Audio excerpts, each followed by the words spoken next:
Hello children, good evening all of you. Welcome back to my channel Economics with Purnima Sharma. And again, first of all, I want to make you request. So subscribe if you are understanding the concept here with me. Like, share more and motivate me so that I can give my best for you. Again, I will start my class with one motivating thought, and definitely this I am firm about it that you will start if you will go through my videos every day. So definitely you will be motivated and you will start, right? You know, मंजिल से ज़रा कह दो, मंजिल से ज़रा कह दो, अभी पहुंचा नहीं हूँ मैं।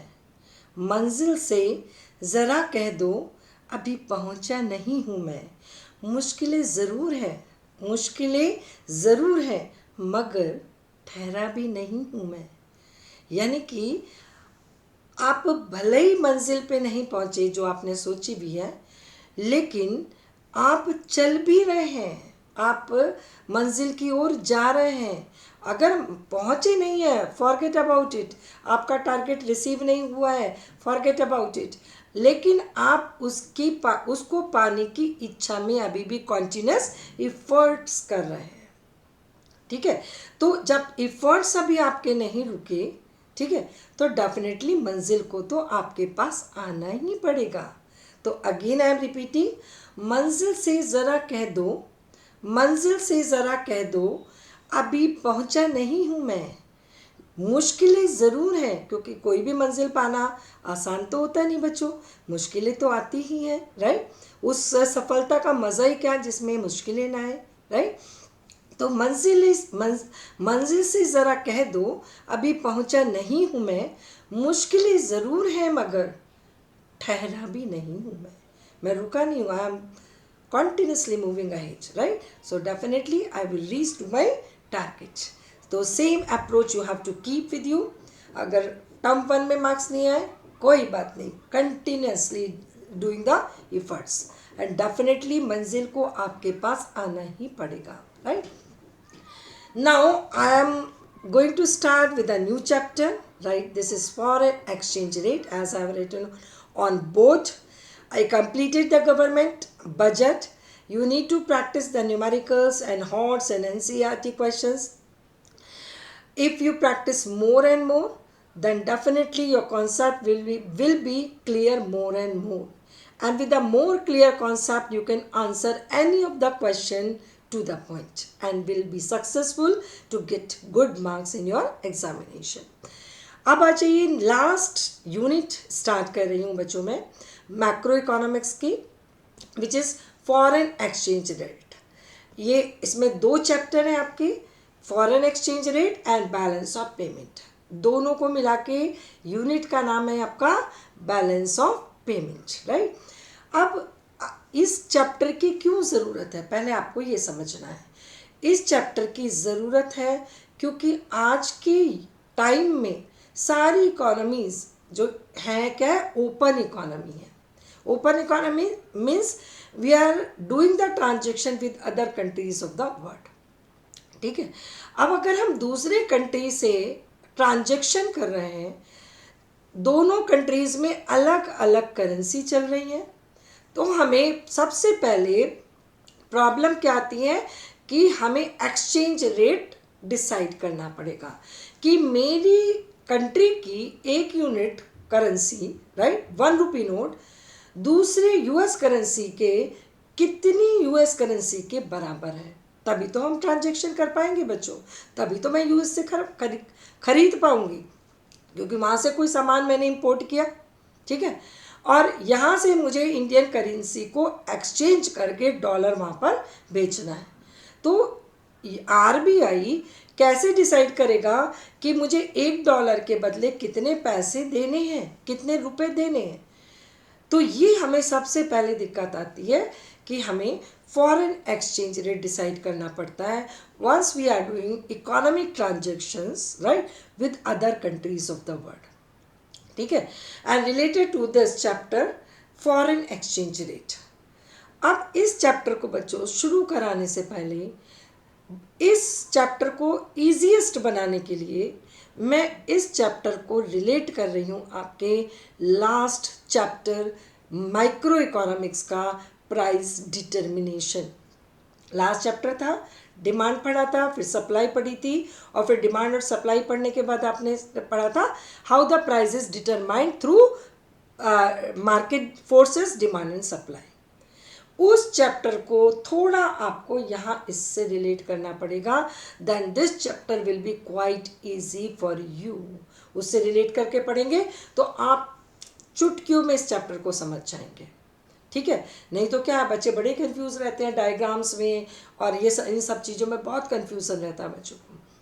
अब मैं उससे रिलेट करके अगर पढ़ाती हूँ तो चीज़ें बहुत आसान हो जाती हैं, right.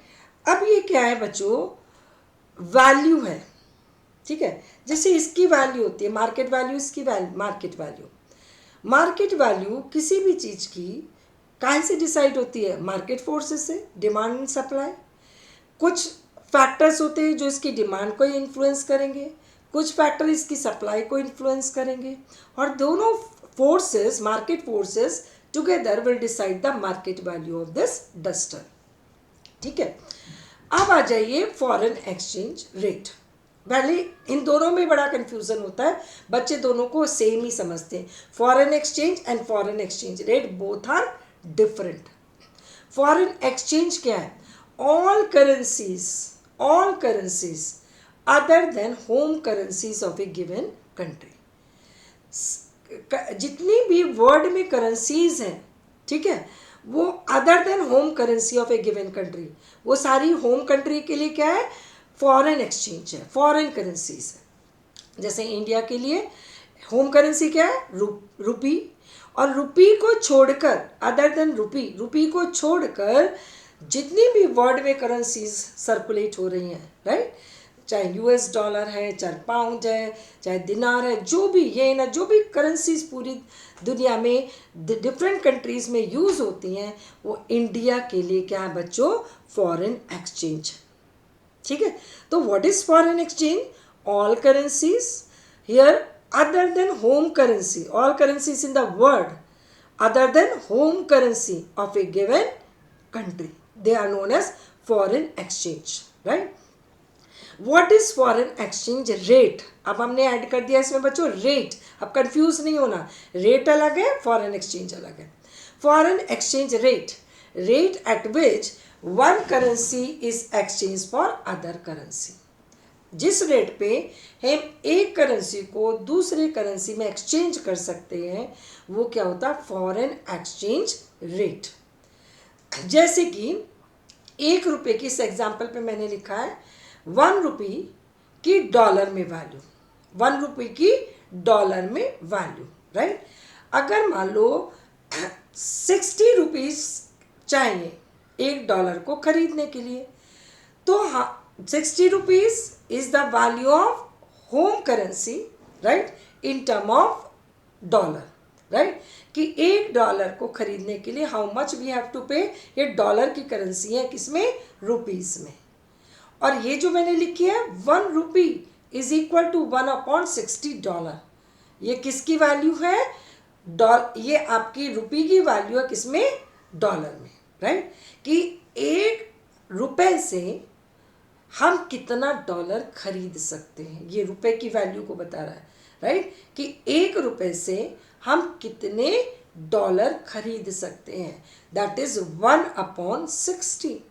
60 rupees is equal to $1, तो 1/60 तो कितना हुआ, 1 rupee is equal to $0.0167। This is the value of Indian rupee in term of dollar. जैसे कि हमने इसकी प्राइस बताई, इसकी प्राइस कितनी है, 100 रुपये। तो इसी तरह से इस एग्जाम्पल में हमने किसकी प्राइस बताई, आपकी डॉलर की प्राइस रुपए में एक्सप्रेस की, ठीक है, कि 1 रुपये की प्राइस डॉलर में कितनी है, रुपए की प्राइस डॉलर में 1 rupee is equal to $0.0167, right, यानी कि 1 रुपये अगर यूएस को खरीदना है इंडिया का, तो उसे कितना डॉलर पे करना पड़ेगा बच्चों, उसको करना पड़ेगा $167 to purchase 1 unit of Indian currency. इसी तरह से हमें अगर $1 खरीदना है यूएस से, तो हमें अपनी कितनी करेंसी पे करनी पड़ेगी? 60 रुपीज़। 60 रुपीज़ पे करके हम $1 खरीद पाएंगे। तो ये क्या हुआ? Foreign exchange rate. ठीक है, अब इस रेट पे आ जाते हैं। तो अब रेट क्या है? मार्केट वैल्यू है। ठीक है, मार्केट क्या होता है बच्चों? जहाँ पे परचेजिंग एंड सेलिंग एक्टिविटीज़ होती हैं, राइट? किसी भी चीज़ की, उसी का मार्केट हो गया, सिंपल। अगर हम कॉमोडिटी मार्केट लें तो क्या हुआ? जहाँ पे कॉमोडिटी परचेज एंड सोल्ड होती हैं। फैक्टर मार्केट लें तो जहाँ पे सर्विसेज और factors of production bought and sold होते हैं। ठीक है, जैसे कि अगर मेरी सैलरी कितनी मिलनी है, this is the market value of my services as a teacher of economics, right? How it is decided? Buying and selling activity, demand and supply. तो सेम वे आपको बिल्कुल उससे रिलेट करना है। Foreign exchange rate that is also decided, ठीक है, through market forces, demand and supply. अगर मान लो डिमांड एंड सप्लाई में कुछ चेंज होता है तो ऑब्वियसली 11th में आपने पढ़ा था, डिमांड और सप्लाई चेंज हुई तो प्राइस भी चेंज हो जाती है, राइट? ऐसे ही यहाँ पे है। अगर मान लो डिमांड और सप्लाई में कुछ चेंजेस हुए, राइट, तो क्या होगी कि value of one currency will change in term of foreign currency, right? The rate at which one currency is exchanged for other currency also will change, means foreign exchange rate also will change. अब ये जो है आपका, एक तो market forces करते हैं बच्चों ये चेंज, किसमें? फॉरेन एक्सचेंज रेट में। कैसे होता है? Due to the change in demand and supply of foreign currency, right?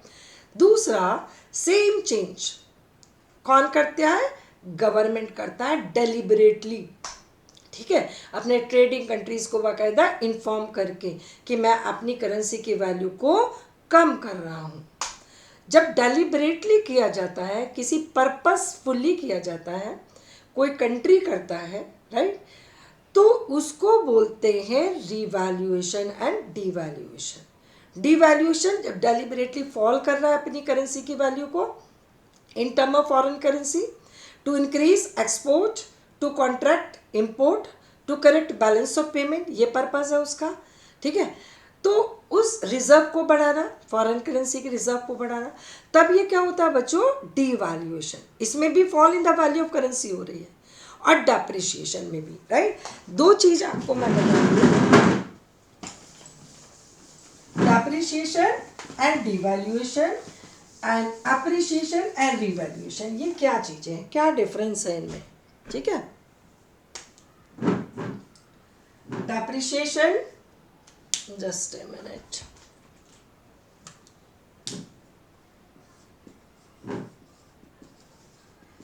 and devaluation, दोनों में क्या डिफरेंस है बच्चों? इसमें भी फॉल, किसमें? Value of home currency. Value मतलब purchasing capacity of home currency, value of home currency, domestic currency, इसमें भी fall in the value of home currency. दोनों में यही हो रहा है बच्चों, लेकिन इसके पीछे रीजन क्या है बच्चों? Here change in market forces. Market forces क्या है? Demand and supply, demand and supply, due to change in demand and supply, this is the reason for depreciation. ठीक है, और इसमें इसका रीजन क्या है बच्चों? That is deliberately, it is done by government deliberately. It is done by the government deliberately, right? To increase the export, to reduce the import, to correct the balance of payment, right? Etc. अब ये suppose example बताती हूँ, इनका example क्या है? $1 is equal to 60, 80, अब 60 कहाँ रहा है? बुक का चेंज करो, ये आपका है सपोज 80, ₹80 अभी इस समय पे। अब ये हो जाता है कल $1 इज इक्वल टू ₹82। अब ये क्या, अगर इसके कारण हो रहा है, मार्केट फोर्सेस के कारण हो रहा है ऐसा change, $1 is equal to ₹80 to $1 is equal to ₹82, तो ये क्या हो गया, डेप्रिसिएशन हो गया। अगर सेम चीज गवर्नमेंट कर रही है तो ये क्या हो गया बेटा, डिवैल्यूएशन। बहुत आसान चीजें हैं, बस आपको इंटरेस्ट बनाना है समझने में। दोनों में क्या हो रहा है, फॉल हो रही है। वैल्यू, वैल्यू क्या है, परचेसिंग कैपेसिटी, यानी कि परचेसिंग कैपेसिटी आप देख रहे हैं। कुछ बच्चे क्या बड़े कंफ्यूज हो जाते हैं कि ये तो 80 से 82 हो गया, फॉल कहाँ हो रहा है, फॉल हो रहा है परचेसिंग पावर। वैल्यू, वैल्यू मतलब purchasing capacity of A currency. पहले ₹80 दे के हमें $1 खरीद पा रहे थे, अब हमें ₹2 ज़्यादा देने पड़ रहे हैं, 82। ₹2 more I have to pay to purchase the same unit of $1। ठीक है, तो सेम चीज अगर मान लो गवर्नमेंट कर रही है, ठीक है, तो वो डिवैल्यूएशन है। और अगर मान लो due to the demand and supply हो रहा है, change in demand and supply, तो ये क्या हो गया, डेप्रिसिएशन, राइट। ये किस में होता है, फ्लेक्सिबल एक्सचेंज रेट सिस्टम का एक पार्ट है, एक्सचेंज रेट सिस्टम। और जो अब ये नेक्स्ट आपको कॉन्सेप्ट पढ़ाऊंगी, types of exchange rate, 3 types of foreign exchange rate, flexible, और ये किसका है बच्चों, फिक्स्ड का, fixed exchange rate system.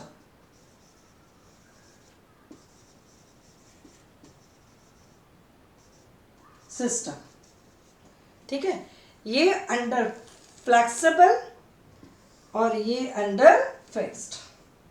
This is the difference between these two, depreciation and devaluation.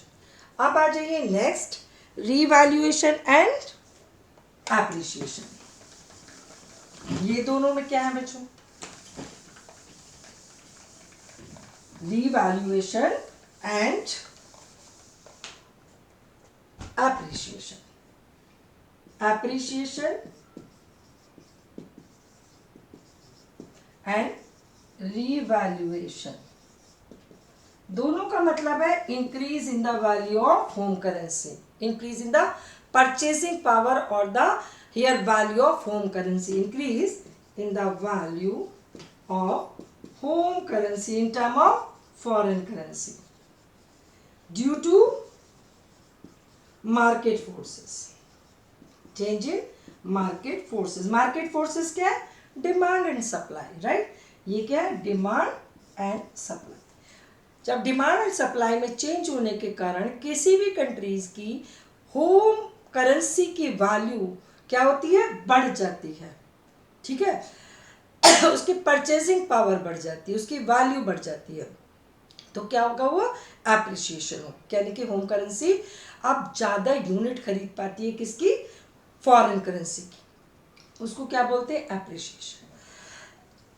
अगर सेम चीज value of home currency increases due to government, by the decision of government, by government it is increased deliberately, तो उसको क्या बोलते हैं, revaluation. इसका example, sorry, $1 is equal to ₹80 to $1 is equal to ₹79। अब ये क्या हुआ, एप्रिसिएशन। पहले ₹80 देके हम $1 खरीदते थे, अब ₹1 कम देकर हम वही $1 खरीद पा रहे हैं, यानी कि ₹79 देके मैं $8 खरीद पा रही हूँ, यानी कि हमारी करेंसी की परचेजिंग पावर बढ़ गई बच्चों, तभी तो ₹1 कम देके हमें सेम यूनिट ऑफ डॉलर मिल रही, राइट। अब यही चीज अगर मार्केट फोर्सेस के कारण हो रही है तो ये क्या, एप्रिसिएशन है। अब यही चीज अगर गवर्नमेंट कर रही है कंट्री की, वो जनरली नहीं करती है, किससे हमारे एक्सपोर्ट कम हो जाएंगे, इंपोर्ट बढ़ जाएंगे, नहीं करती है, तो उसको हम बोलते हैं वैसे रिवैल्यूएशन। तो आज बस आप इतना ही पढ़ेंगे। ये फ्लैक्सिबल में होता है और ये फिक्स्ड एक्सचेंज रेट सिस्टम में होता है। मैंने बताया व्हाट इज़ फॉरेन एक्सचेंज, और इसको हम रिलेट कर रहे हैं किससे, लास्ट चैप्टर माइक्रो का प्राइस डिटर्मिनेशन से। जैसे किसी भी चीज़ की मार्केट वैल्यू डिमांड से और सप्लाई से डिसाइड होती है, तो उसमें पढ़ा था 11th में, what are the factors affecting demand, what are the factors affecting supply. ठीक है, दोनों के इंटरेक्शन से कैसे प्राइस डिसाइड होती है। Same thing here, if the demand will change due to the factors other than price, this is what here shifting of demand. The same thing I will teach here. In tomorrow's class I will teach you the same thing, factors affecting demand, factors affecting supply, and shifting of demand, how it impact on foreign exchange rate, shifting of supply, how it impact on the foreign exchange rate of a country. That tomorrow I will explain, and in the next class, 3 classes I will complete this chapter. It's very small chapter, 3 or 4 classes, right? फिर उसके बाद 3 types of foreign exchange rate है आपका, fixed है, flexible है, और दोनों का हाइब्रिड है, मैनेज फ्लोटिंग। इन तीनों की मेरिट्स और डीमेरिट्स पढ़ाऊंगी, वो इम्पॉर्टेंट है, राइट। और चैप्टर फॉरेन एक्सचेंज मार्केट, जैसे मैंने बताया था, मार्केट क्या है बच्चों, जहाँ पे बाइंग एंड सेलिंग एक्टिविटी होती है। जिस भी चीज़ की buying and selling, it's not a place, it's a system, right, through which we all involve in buying and selling activity of a good. This is commodity market. Of a factors of production, this is factor market. Of stocks, right, that is stock market. Of foreign currencies, that is foreign exchange market. तो simple market का एक system जहाँ पे buying और selling activities होती हैं, जिस भी चीज़ की हो रही है उसी चीज़ का मार्केट है। तो chapter will B ended with the foreign exchange market, और क्या है और उसके 3 फंक्शन क्या है। तो आज सिर्फ आपको पढ़ना है foreign exchange and foreign exchange rate, दोनों अलग हैं, बिल्कुल कंफ्यूज नहीं होना है। उसके बाद आपको पढ़ना है डेप्रिसिएशन एंड डिवैल्यूएशन, दोनों में क्या बेसिक डिफरेंस है और ये क्या होता है, इसका इम्पैक्ट एक्सपोर्ट और इम्पोर्ट पे बहुत इंपॉर्टेंट है। Tomorrow I will explain it, right. 3 marker question आता है, and revaluation and appreciation, that's it, right? So today I am going to end the meeting, and subscribe, like, comment more and more, ठीक है। और आपको बिल्कुल आप अपनी मंजिल से इधर आधर बिल्कुल नहीं देखना है, सीधे अपने टारगेट को देखना है और उसमें जुटना है।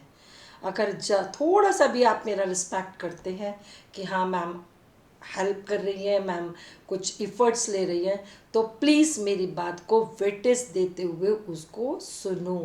वो मेरे फ़ायदे के लिए नहीं, आपके फ़ायदे के लिए है, और आपका फ़ायदा मेरे नेशन का फ़ायदा, मेरे समाज का फ़ायदा, ultimately it will back to me, मेरा फ़ायदा भी, ठीक है। तो मेरे से प्रॉमिस करो और पढ़ो, जितने भी शॉर्ट्स आपको शेयर करती हूँ उसके आंसर दिया करो, उसको समझा करो, शॉर्ट्स आपके लिए बहुत ज़्यादा हेल्पफुल होंगे, ठीक है। Thank you and have a nice day ahead. God bless you, be careful about your health, right, and be good human being. God bless you.